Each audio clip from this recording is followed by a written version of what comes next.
இயற்கை வெகு அழகானது நண்பர்களே. பாருங்களேன், போத்தம்பாளையத்தில் எங்களுடைய முதியோர் இல்லம், சேவூர் பக்கத்தில் போத்தம்பாளையம். அந்த முதியோர் இல்லத்தில் நான் சொல்லியிருக்கேன், அதுக்கேற்ற மாதிரி ஒரு சித்தர் பாறை, அதன் மேலே படுத்துட்டு இயற்கையை அப்படியே ரசிச்சிங்க வச்சுங்களேன்.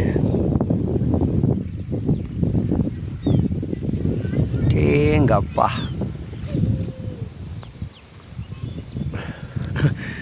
தலையெல்லாம் சுற்றுற மாதிரி இருக்கா உங்களுக்கு? இயற்கையின் அழகை ரசியுங்கள் நண்பர்களே. ஒற்றை பனை மரம், அதற்கு பின்னால் மறைகின்ற சூரியன், மேகங்கள், சாண்டிலினுடைய வர்ணனைகள் தான் ஞாபகம் வருது எனக்கு. நீல வானத்தை போர்த்தி கொண்டது, கருப்பு போர்வையில் மேகங்கள்.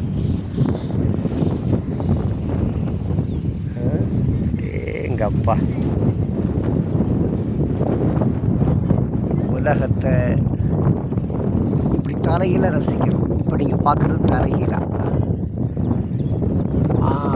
பின்னாடி பாருங்க, அதான் எங்களுடைய முதியோர் இல்லம்.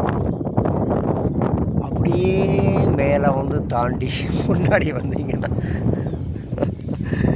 சித்தர் பாறை, அங்கே ஒற்றை பனை மரம்.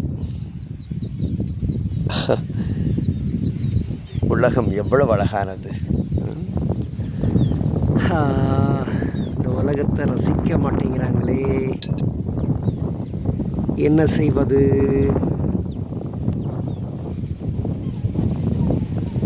அற்புதம், அற்புதம், அற்புதம், அற்புதம், அற்புதம், ஆனந்தம், பேரானந்தம். நிச்சயம் நல்லதே விரும்பும் முருகானந்தன், ஜெய்ப்பு நீச்சலுக்காக.